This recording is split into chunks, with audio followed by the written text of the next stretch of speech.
and welcome back to IQ D&D. I say welcome back. Hopefully you've watched the first pre-game session. If you are starting with this one, welcome. This is a fine order to do it in two. I'm James Webster, your effervescent dungeon master. With me today are David Wilkinson. Hello. Craig Hallam. Hello. Sara-Jayna Slack. Hey, folks. And Hugo Jackson. Yo. And today we are going to be delving into the actual characters we'll be playing on IQ D&D, the Ramshackle Adventures. Each of them is based on a character from one of our books. And let's get into it. Let's see who we're going to be playing.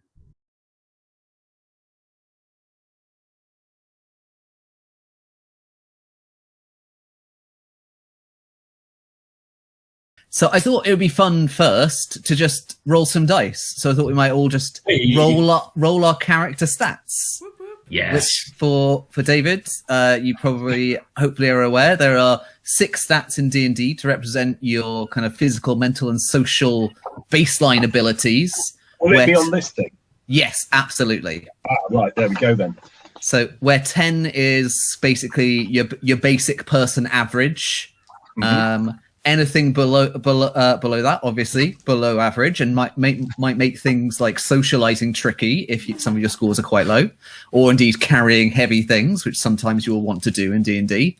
And then as you get to kind of like the 18 and above level, then you're looking at proper heroic or nay godly abilities. Have we all had a consideration of whether we want to loosely base characters on book characters? I don't mind. I have no idea. I'm coming in fresh faced. My character is going to be a fantasy version of Paladin. Nice. That's wonderful.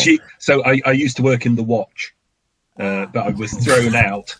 I like how I have some herb lore, but mainly only with finding stuff that will get me high, basically. That's a standard D&D character already, then. Absolutely. Fantastic. You're already better at this than you think you are, Dave. And we've already got one setting element. There is definitely a watch somewhere. Somewhere out there. Somewhere there is law enforcement. And you're not welcome there. Yes. You're not their friend. Which, I'm happy with. As themes to explore. The way rolling stats works is you take 4 6-sided dice, you roll them, and you discard the lowest number.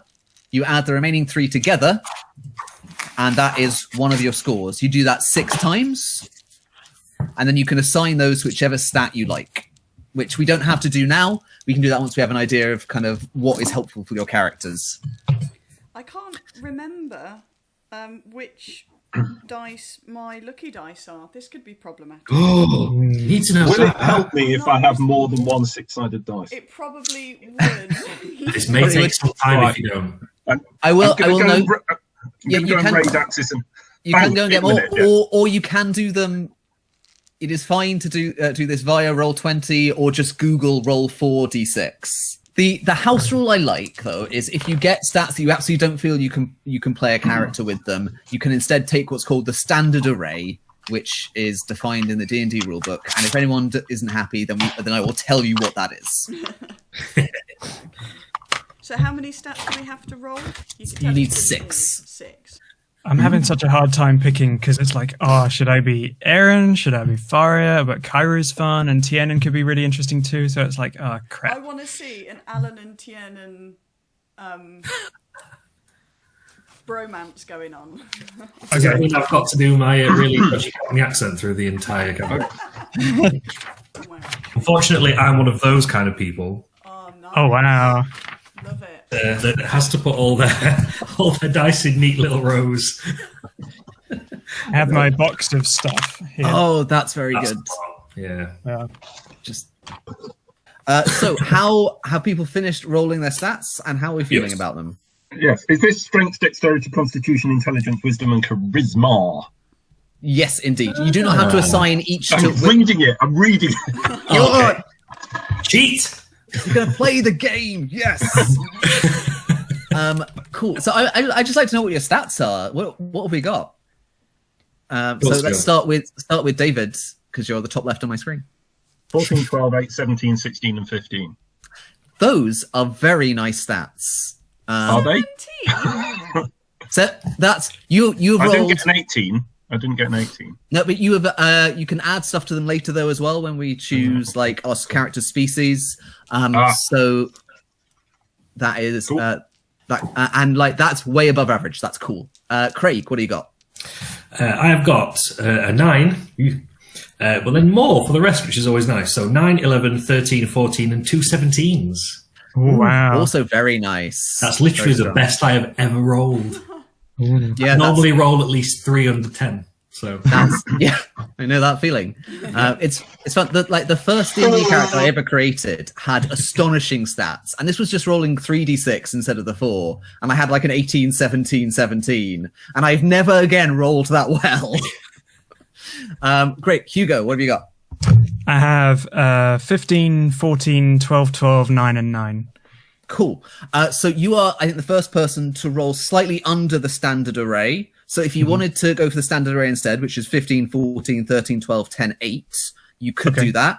Or I'd be happy for you to use the point buy system that's in the main rules as well, but if you wanted to do that. So give that a think. We'll come back to you. If you want my advice, just... No, actually, no. I'd love David. What do you think Hugo should do? I think you should take the standard deduction and just pay your taxes. Sounds good. It's good advice. You can get into trouble with the law otherwise. And Sarah, what do you got? Okay, so I have a 9, 11, 12, 14, 15, and 16. Oh, it's pretty decent as well. yeah. It's not. I imagine you probably want to stick with that. Is it going to be really dull if we're all good? No, not at all. You've all got one Okay, stat. It sounds like that you're bad at, and no one character class in D&D can be good at everything, even if you've got good stats. Also, you haven't seen how bad I roll yet. Yeah, and also, even once you take out the numbers and the dice, it still relies on you all making decisions. And I'm excited to find out what they're going to be. My character's going to be drunk or high or both most of the time, so they're going to be very bad decisions. Yeah, there you go. That's what we like to see. But you've all successfully rolled higher than my one of my current D&D characters, who has a mighty intelligence of 6. Ooh. But They do are- they have common sense? They do. They are wise. They have common sense. There you go. But they don't really understand anything that's going on. But somehow they always have an inkling of what to do. It's fun. There we go. Perfect. Also means I don't have to pay attention to the plot that hard. Love it. So I think what we might do next is talk about how you're going to build your characters. I'm conscious of time as well. So in terms of like character class and kind of thing. So I think, David, if we start with you again on this one, because it gives us a chance to kind of talk around the different character classes as well and work out how that's going to fit. I don't know how much you know already about how the character classes work in D&D. So the steps involved is you need to pick a species for your character. Often the book will call it race, but I see species there. good. There we go, Wizards of the Coast. That's product placement for you. If you would like to sponsor us, that would be great. Yes, thank you. I would love free access to D&D Beyond. That would make this a lot easier. Please give us that. Okay, so yeah, in terms of the character you want to build, based on Pelican from which book is it? Yes, Under the Shell. God, I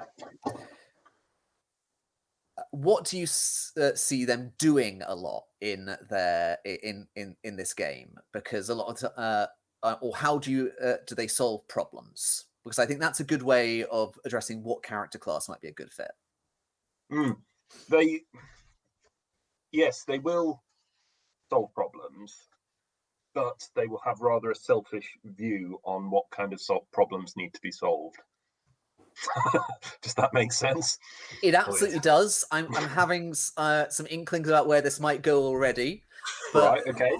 but purely in terms of how, if they have, like, say, a locked door is between them and what they want, how would they go about getting through that door? Do they pick the lock? Do they break it down? Do they just knock? Do they use some kind of tech or magic to get through? What would their approach be?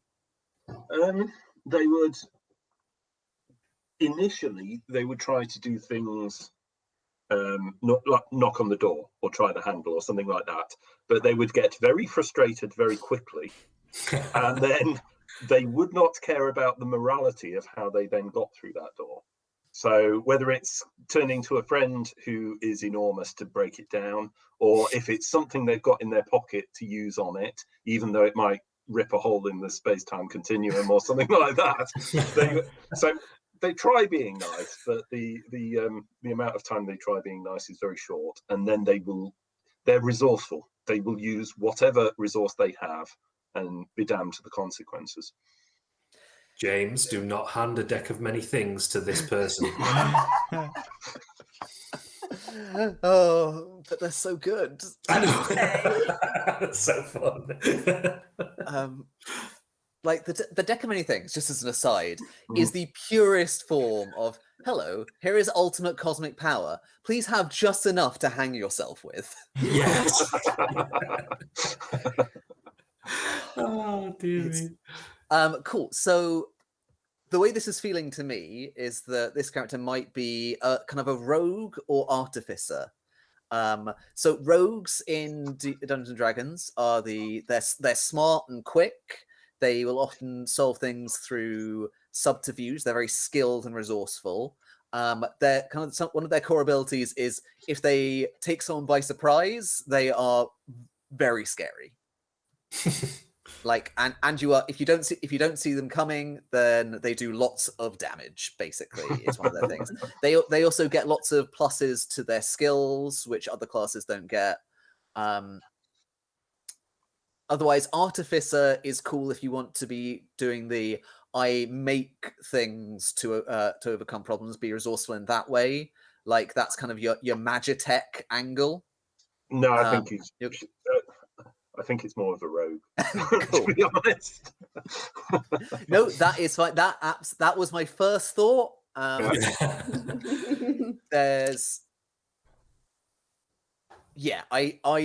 honestly think that will work, and that will give you the most range of things to do with that character that you want to do. So, in terms of where you put your stats, you're probably going to want to put your highest stats into dexterity and intelligence. And then we can work the rest out as we go. But let's jump on. Craig, what are your thoughts on the character you are going to want to play? And do you have a character from your own work you want to base them on, or? I kind of have a few that I'm tempted by. I kind of enjoy playing a character that's either kind of like your Alan Shaw character, who knows what he's doing, he knows what his skill set is, and he sticks to it because that's what he does very well. Or similarly to a game I played recently, a one-shot, where I played an extremely overweight mastermind rogue who just kind of followed the rest of the group because he was bored. So I also don't mind doing that. Or playing an extremely old person. Always fun. Who's a wizard, but he's not like the fit sword-wielding kind of Gandalf. He's just excruciatingly old. And definitely past his prime. So I really don't mind. Normally what I actually do, I'm terrible for this, I wait to see what everybody else does, and then I fill the gap in the group with whatever that is. I know the feeling, and I've also been in several D&D groups where everyone was doing that, and it was just I know nobody makes a decision. Going. So I think because it's a class I've never played, I might go for an Alan Shaw based character. Yeah. Because I've played a lot of casters recently, so playing someone who has no magical acumen at all would be a real change. Super. So what class do you feel kind of Alan Shaw would be? Is he like your kind of your fighter? Your probably. Very very weapon reliant. If he doesn't have his revolver with him, he's useless, essentially. Okay, Kind of leans on the smarter group members to show him where to go, and then he goes, "Oh, cool, I can do that." Oh, so there is a custom class in Dungeons & Dragons 5th edition called the Gunslinger, which might feel like it's a good fit. That'd work perfectly. Yeah. Cool. I would happily allow that for this game, and that feels like a good dashing fit for that character. Yeah. However the gun works, obviously, whether that is actually technology or magitech or whatever is whatever you want to do. However you want to roll with it. We've talked a little bit in the emails beforehand about having some like steampunky elements to this. So I'm happy to have kind of firearm technology, and we can work out if that has any like magical elements to it. Or sweet. Certainly built into the Gunslinger class is a bit of unreliability in any way. Like if you that's him. If you roll a 1, it jams or misfires. That's ridiculously Alan. Yeah, great. that's his usual day. So yeah. Well, that's perfect. That's great. Grand for you. We'll come back and talk about species in a bit, I think. So moving on to Hugo. Did you have any thoughts on, again, a character you're basing your D&D character on, or? So I have a couple in mind that I might do, and they definitely have very like specific classes that they would be into. Like if I were to choose Faria, my protagonist, she would pretty much be a sorcerer, which I've never played before because I always play it safe, and I've done ranger or I've done ranger, druid, and monk before in D&D, and I feel they're kind of I'm not always confident with the mechanics of D&D because I'm still kind of in that sort of beginner intermediate stage. And I like rangers a lot because I love archery, and obviously being obsessed with Disney's Robin Hood when I was younger really like has indoctrinated me in some very serious ways. I even have a t-shirt on right now. So that's cool. Yeah, I know that feeling. So yeah, it's like I kind of want to give spellcasting a try because I've never played a heavy spellcasting class before. Yeah. So I mean, that feels like a good fit. Do you want to try Sorcerer then? Yeah, sure. Because the most I've done so far is Druid, and that was like a step above Ranger. That's like I want to dip my toe in magic, but still kind of mostly be a Ranger. So yeah, I think I'll do that. Great. We'll go into particular what kind of sorcerer in a bit later, because for most of these the character classes, this one's again for David. There are subclasses that you either get when you start or that you unlock later as your character levels up. That mean you can specialize in different ways. As a rogue, you wouldn't need to worry about that until level 3. So you get a bit of time to acclimatize yourself before you make that decision. I think Sorcerer needs to make that decision straight off, but we can come back to that, or we can do it in email after. That's fine. Cool. And Sarah, you said you possibly wanted to base a character on Captain Wendy from Heroine Chic, which is just because I just think just as something a bit different, because when I first started RPing, I was always sort of the spellcaster, but like the useful spellcaster. So if you wanted me to kill a demon, I couldn't do it, but I could keep you, out of the rain and unpick locks and stand at the back, being useful, kind of sensible person in the party. And I just think that, having a character like Captain Wendy, because in Heroine Chic, she has a hook as well, right? Yep, absolutely. We placed it with a grappling hook, which we can maybe not necessarily grappling hook. Carrying around a bag with various. Actually, there are ways we can make that work, especially if you went artificer. A grappling hook would be very appropriate. Yeah, and I to be honest, I don't really understand artificer in terms of the shiny things it can do, but I think that would be quite cool for a bit of a challenge, I feel. Yeah, like Artificer is a really interesting one. It's a bit fiddly, but there are lots of options for customization which are really fun. So you can do a lot of different things with it. And it is there's a pleasing kind of ingenuity to it in the way that in the flavor, which is really nice. So for Artificer, again, your primary primary stat that you want to be highest is going to be intelligence, probably. And then after that, depending on what you want to be doing, probably strength or dex and a bit of constitution, maybe. But also do whatever you want. Like, you do not have to have an optimized character. That's true. That's true. So yeah, I think either artificer or, because just reading through the poem again, it's very you know,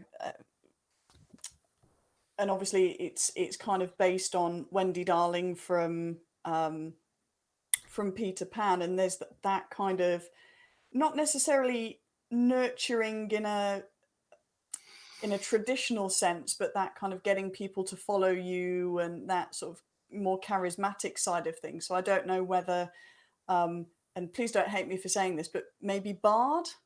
Oh, like Bard is a very solid option for that. And again, there are some, like, I love bards personally because I'm a massive stereotype. So like Bard is fantastic. Where you have... do you have a sort of preference in No, terms like honestly, whatever you think would be more fun for you to play. So if you're more comfortable and more excited by Bard, go Bard. Like, I guess thinking about the way I wrote Wendy in that poem, this is really weird. Is the other things that might be appropriate would be, oh gosh, it's difficult, isn't it? Yeah, it's like you could go a cleric route, kind of, maybe, which would be interesting, or maybe a paladin. Oh, paladin might be interesting. Paladin, because even if that could be quite interesting, because I could. Sorry, I love seeing somebody have a moment where they get excited about the character and they go, ooh, I love it. Absolutely. Yeah, but no, I'm just looking these up on Google. How she feels about what she's doing as well. Yeah, So because obviously, yeah. Because obviously you don't like have a whole book of story to work with. It's quite a sparse poem. You make a lot of inferences from that. So it depends where you want to take it. That's true. I might do Paladin and see where it goes. Just for they tend to be quite charisma based as well, don't they? Paladins? Yeah, if you want to go that kind of way, that'd be cool. Yeah, and so that's nice, and I think that's a good balance to a group, like a sorcerer, a paladin, a rogue, and a gunslinger. Interesting party, which I like. Yeah. Very distant. And the paladin mostly. In a moral ambiguity. We are actually, It's going to be fun. Sorry, can you hear my dogs? We can a little bit. I thought it was your fish.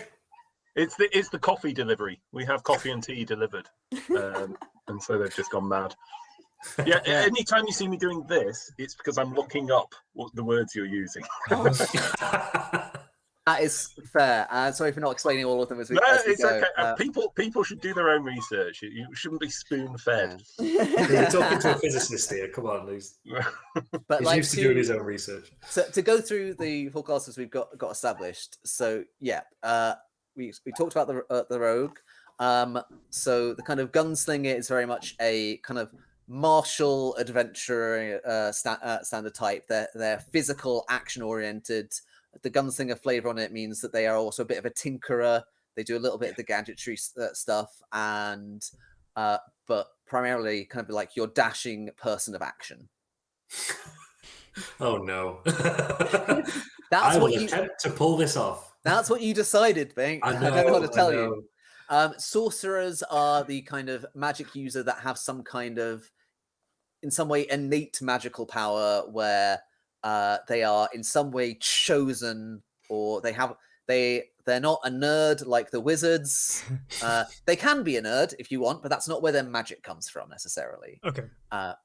There is some way they are, like, it's almost like you were talking about earlier. There is some way they are in tune with or connected to the world and some specific part of it that their power flows from.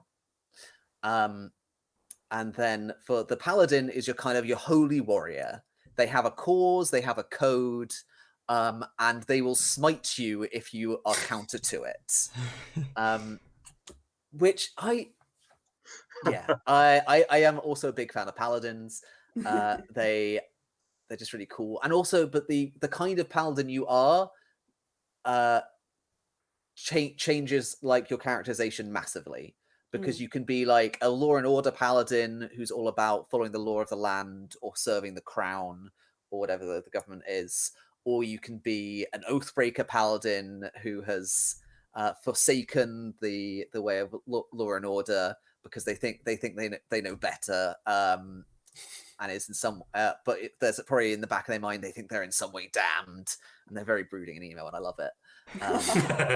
Or you can there are other things like the Oath of Ancients, who are like very much, I must kindle the light and hope in the world, and are more in tune with like the natural order as well, which is, so there's lots of ways you can take it, which is really nice. Let's go a little bit over, I guess, kind of like your kind of fantasy species as well. So like in this game, I'm happy to allow all species that exist in the Dungeons and Dragons game setting, which by this point is a vast number. So there's all the classics you might expect, like your Tolkien-esque races, your humans, your elves, your dwarves, goblins, orcs, underwater people of various kinds, and animal-based people as well. You can be gnolls, who are kind of more canine-based, or tabaxi, who are kind of cat people. They've just released a bunch of options for playing different kind of like fairies as well. You can be a fairy, you can be an owl person, can be like a helpful hobgoblin, as well as being a more standard kind of more martial hobgoblin. So really, like, the sky is the limit here. There's gnomes, halflings as well, so you can be a hobbit. They can't call them hobbits, but they're hobbits. You can be a dragon. I'm seeing them here. Lightfoot halfling. Yeah, I see written down. Indeed, that is absolutely an option. And there are subspecies of all of these as well to pick through. But again, we can do the fine details kind of via email and chat later. But like, just to get an idea of, it gives a certain kind of theme to what you're going for, because while obviously there's a lot of variation within the species as well, so I'm not going to be hard and fast on where the kind of like specific mechanical stat increases are. Like, you can assign that to whatever you like, but it tells you you have different species because they tell you something about the kind of character that you might want to play and how they interact with the world. So yeah, from that broad gamut of things, is anything jumping out at anyone, or anyone have an idea that they just want to go with that we can then fit into that afterwards? I'm happy to just bolt it on. Well, I definitely have a kind of theme through my books and stories and things. So the moment I'm veering towards a tabaxi or some kind of tabaxi variant. Obviously, Faria in the book is a fox, so might require some tinkering on that one, maybe. Yeah, there's also, so for that as well, there's a species in D&D called shifters. Okay. Who are, again, they are slightly more on the humanoid with animal features, but they're definitely built in a way where you can be kind of fox-like, vulpine, or wolf-like, and there's more variation there. You could also just play a tabaxi, but who is a fox. That's also fine. Cool. Very boring human gunslinger, very typical type, obviously. Okay, cool. Alan, unfortunately, is always the human surrounded by weirdness. What are you trying to say? Ooh. Oh, I'm sorry, my it's a hearing cutting out. That's weird. That's so weird. Cool. Craig, you actually still have a couple of options for humans, because there is the standard human or the variant human, which is very much the same, except you only get 2 of the ability score increases, but you get a bonus feat. Yeah, I'd probably go for that, actually, because I've rolled surprisingly well. So yeah, honestly, no matter how I rolled, that's the option I would pick, because feats are cool. For David, feats are things that you'll get to pick every now and again for your character, that are just like added bonus cool things you can do that you can choose from a list. There's a wide range of them. It's when we get to the point where you might want to choose one, we can talk it through. David, for your character, I actually have a thought for you because I also have a thought. It'll be Go interesting on. to see if they're the same one. Ooh, No, both write it down. Both write it down and then hold it up. Yeah, Okay. all right. I'm gonna. It's going to be completely different, I bet you. Cool. All right. 3, 2, 1. No, they are different. They are different, but Yeah. Well, I've never heard of yours, Very cool. so Yeah. So that is absolutely fine. The ASMR, which I never quite know how to pronounce it, but I'm going to go with that. In D&D, are most for a lot of their life they can just seem to be regular humans, but they have a little bit of angel in their bloodlines somewhere a long time ago.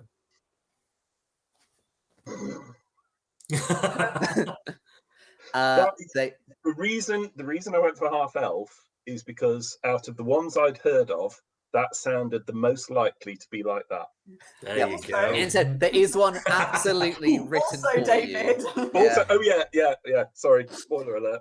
So you get with the ASMR as well. You get 3 options. There's one kind who's very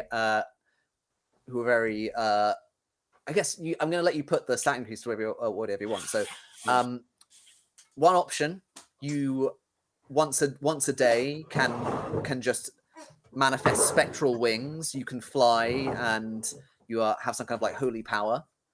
There's another option where where their thing is like they are destructive in nature. They're kind of like your avenging angel, where every once in a while they'll just explode in power, damaging those around them. Hopefully they're enemies, but also anyone standing too close. Or there's the spooky option where you're descended from an angel, but bad luck, it was a fallen angel, and you get spooky skeletal wings and can make people afraid of you. So you don't have to decide which you want now. Just like those are some of the options, the main 3 options for ASMR available to you. So this is AASIMAR. That is the one. Right. I found it on the D&D 5th edition community wiki. So if I read that, yeah, therefore it must be true. That is perfect. So if I have a look at that, I can. Yeah, that's brilliant. You will also have an optional thing of having like a. They don't call them angels in D&D; they call them devas or celestials. But you'll have some kind of guardian angel watching over you, speaking to you in your dreams. We can play. Yeah, we can play that up or play it down as much as you like. Well, did this exist before? No. Yeah, I'm fairly sure it did. I think it might have been. Yeah. Damn it. It's like, we're playing through David's work in progress, as I was saying. Oops. Cool. And Sarah, did you have any thoughts? So I'm just on the D&D Beyond /races page. See, Wizards of the Coast, look how we're plugging your stuff. Sponsor us. Yeah, absolutely. But also, please rename it from race to species. That's not what race is. That'd be amazing. That's true. Please. Yeah. So I'm thinking either human or, and this is one that I've not heard of before, Kalashtar. So, oh gosh, that's one of the weird ones. People that's one of the created human from the ones, union of humanity and renegade spirits, and I'm just rereading this poem, and I'm just thinking that I mean, that is a good fit. Would that be a pain for you to GM? No, not at all. Let me just. I think this is. I don't know anything about them. Here's the thing: I'm a massive D&D geek, and this is one of the species I have not read before, so I need to have a look at it. Okay, noble spirit tied to it. now Yeah, we put some sense. music on. Intermission.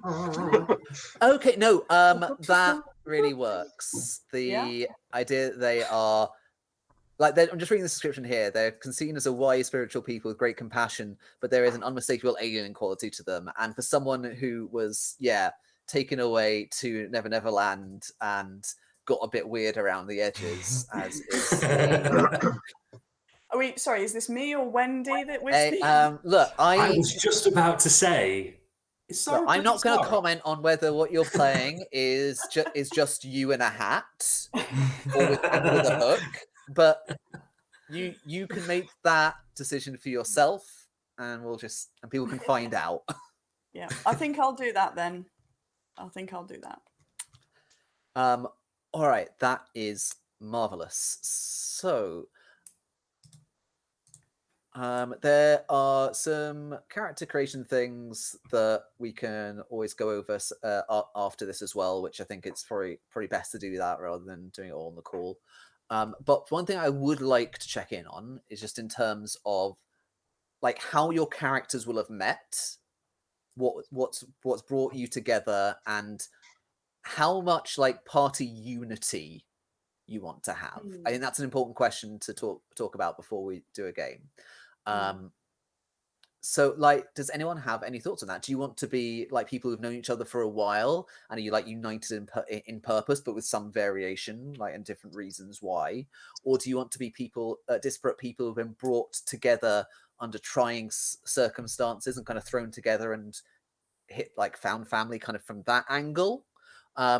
Or there's always options where you can all have personal reasons for doing this, but you might be kind of some of you might be more reluctant heroes, and there might be some more inbuilt party conflict that way. Like, I think because it's going to be my job as the GM to make sure your characters all have reasons to stay in the story and to stay together. But there's a question of what will be fun for you in terms of the party dynamic and how and whether you want to give yourselves some fun story-based resistance to overcome, or whether you want to be more on the same page. Yeah, I think it's cool to have a little bit of shared history, because if you're all suddenly like you're all in a bar, it can be kind of a little. I mean, I lazily started my first campaign that way as a sort of burgeoning DM because I couldn't think of anything else. But it's a classic for a reason. Yeah, I love it. It's brilliant. Yeah, but sometimes just having a little bit of familiarity and doing a bit of, I don't want to say pre-gaming, but like where you sort of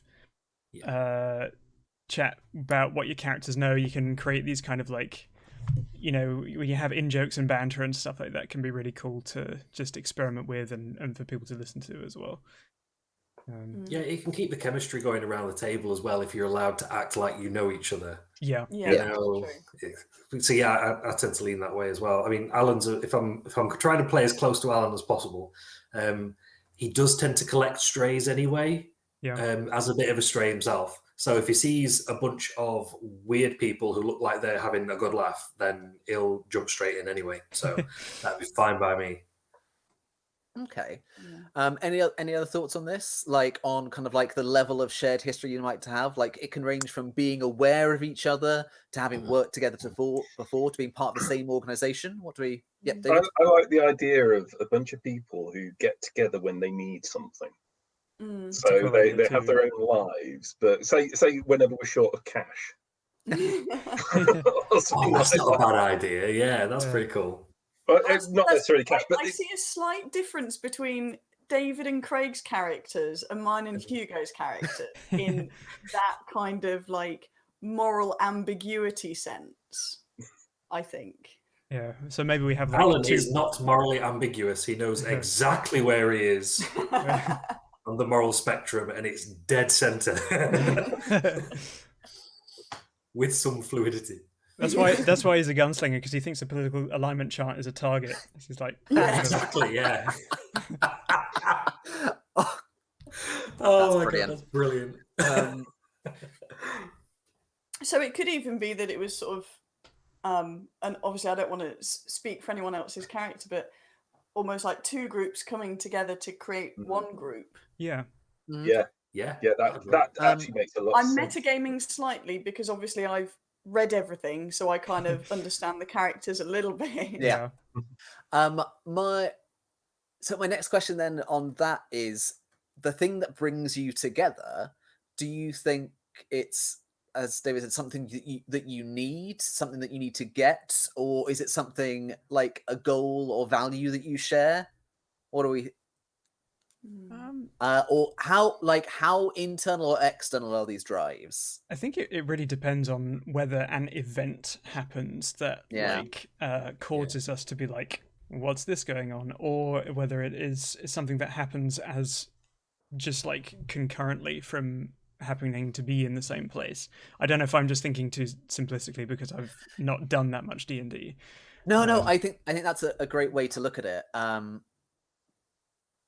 So for the kind of story we're going to tell, it sounds to me like this is going to be people who've worked together before for like specific goals, and then a crisis happens, and they're the people they would go to address this. Yeah. The A-team. Yeah. Yeah, there's definitely some dodgy parts in the A-team. So we're inspired. Cool. Let's go with the I team, and we're not quite up at the A yet. Nice. There we go. Yeah, slick. Yeah, Brilliant.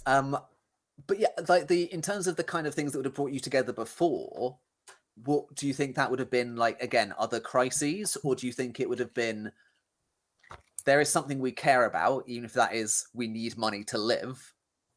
Shiny things. I already had it in mind that my character is probably very enamored with metal stuff, being a sorcerer, very like of the earth and elemental stuff. So maybe just like, oh, metal, cool, So I don't know. Yeah, Depends as how long as seriously you. we want to do this actually, because Yeah. just thinking about like metal stuff, cool. Obviously, you've got Alan Shaw, steampunky. You've got, without giving any spoilers, elements of Pillikin's character and the people that Pillikin knows being able to do that, and obviously with Wendy as well. I kind of get like almost like a steampunky vibe from this poem.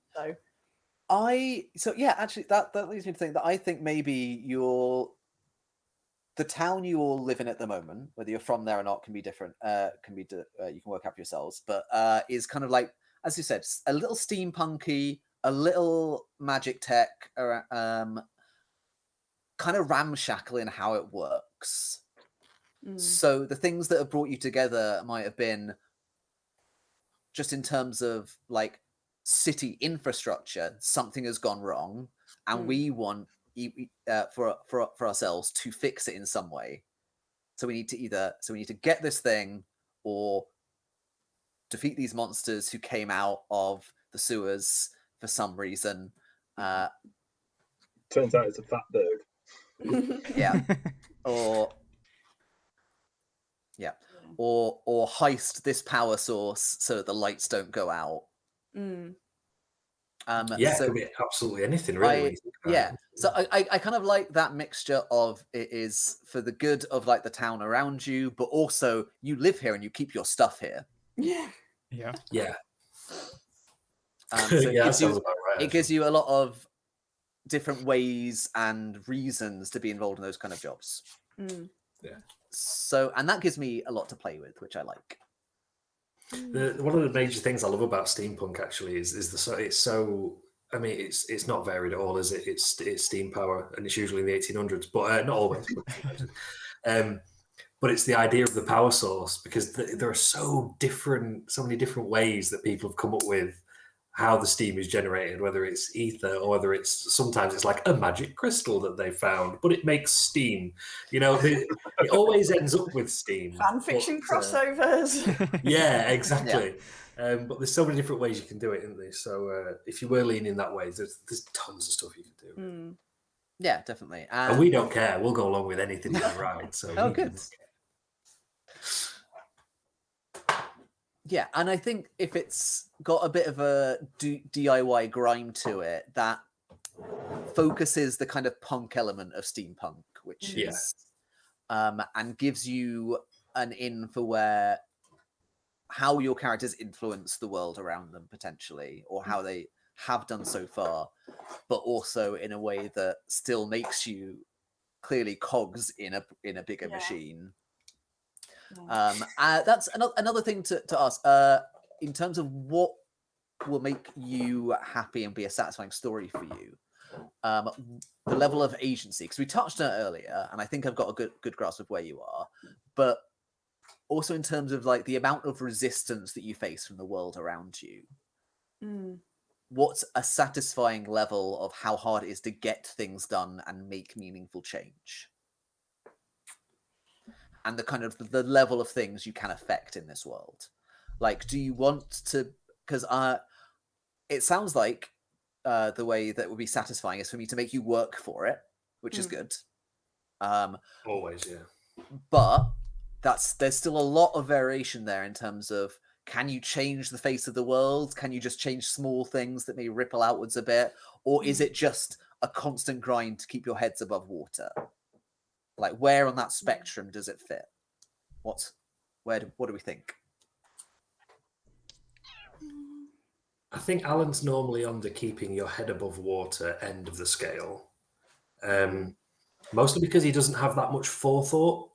And he usually just smashes his forehead against the thing that happens to be chasing him that day. And then he survives and he's cool, eat a meal, and then, oh, here's another thing. And then he sighs heavily and then tries to run away from that thing. So he doesn't tend to think in terms of higher echelons. That has nothing to do with him. It's out of his realm of experience. He wouldn't know what to do if he got there, you know?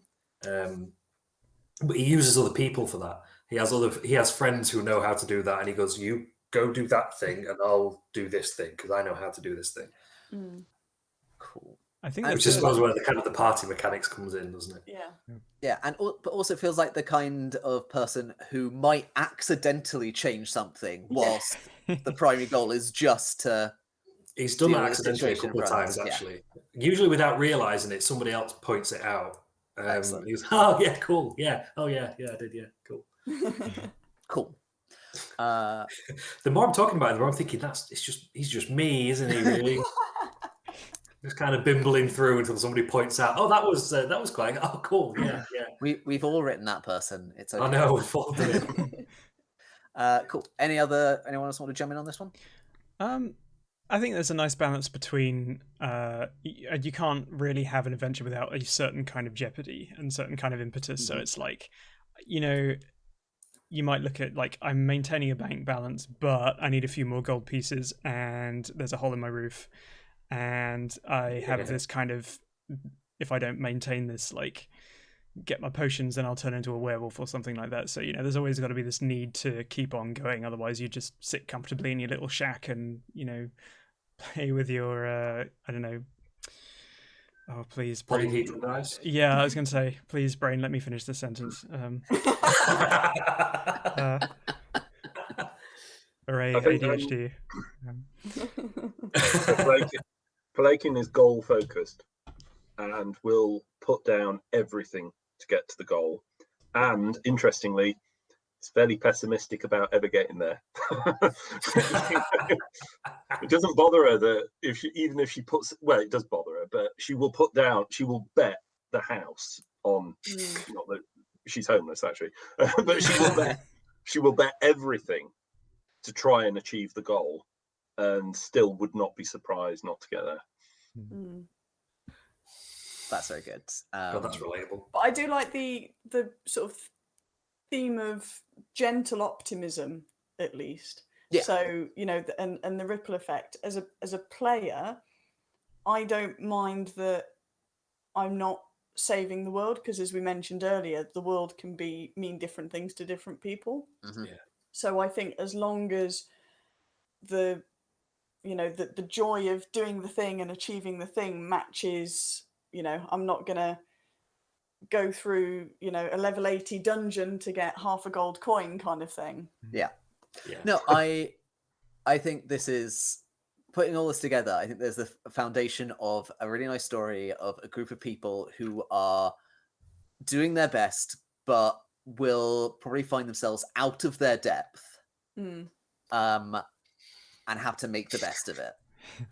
That sounds about right. Yeah, as the world spins around them. Life, the RPG. Yeah.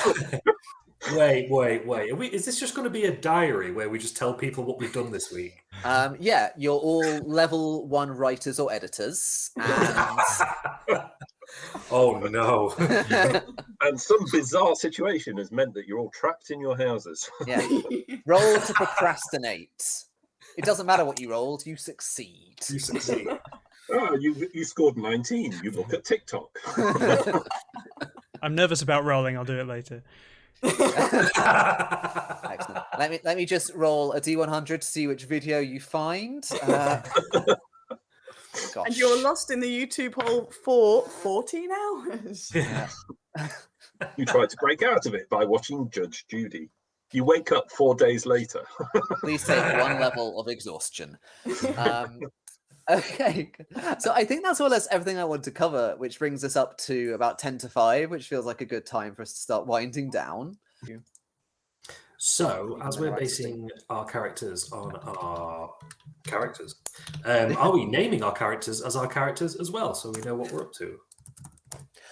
That's entirely up to you. Sarah, I don't know if you had any thoughts on that. Oh, copyright check. Nope, that's it.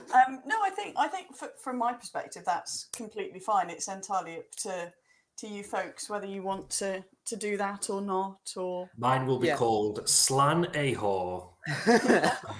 Yeah, I think it depends on how much of direct import you want them to be. Whether this is just is this a character inspired by your character, or is it this character transplanted into if they were born into a D&D world? Yeah, I think I'm probably going to go for in a parallel universe. If Alan had been born here instead, this is the kind of guy he'd be, which means I'm going to spell his name differently. With 2 L's, do it. Throw an I in there. I was just going to put an I in it. That's exactly what I was going to do. Ooh. I knew there'd be an E on There we there. go. Two. So what I'm going to do, because it's fantasy, I'm just going to put a bunch of apostrophes in there as well. Oh, yeah. That's the way to do it. Everybody loves that, right? Do you have to take a breath with each apostrophe? Yeah. Oh my god. Ooh. Hi everyone. While we're being really annoying and working on Roll20, we know aware that this is the most boring thing to watch in the world. So It's even better when you're doing that.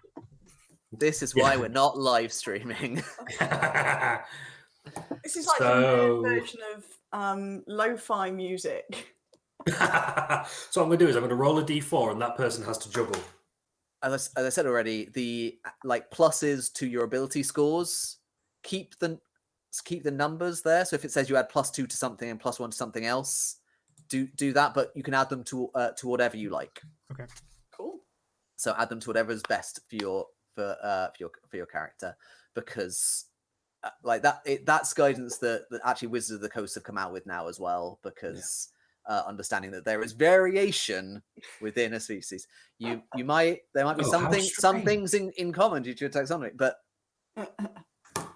perhaps how social and how strong you are not set in stone. Yeah. Yeah. What an odd concept that it's taken us so long to figure that out. So weird, right? Dear me. Cool. Bless them, they're trying. Yeah, they no. In fact, they really are. They've done some good work, and they've even introducing new editions of some of their pre-written stories to make them less racist. Yeah, which is great. I mean, they're finally catching up, aren't they? I mean, I'm impressed with that. Yeah. Can I have a St. Bernard and ride it into battle? Explicitly, yes. Sick. That's what the rules allow, and it's definitely what I'll allow. Awesome. Yeah. This is I'm looking forward to this. This is going to be great. Yeah, I will start to build in some bits of a world and some plot hooks for you all. I'll probably leave a fair amount undefined as well, and then you can always. I would like to run a game where you can add extra details yourselves as we go along. Okay. So there's some room for you all to fill out the world, so it's not just me.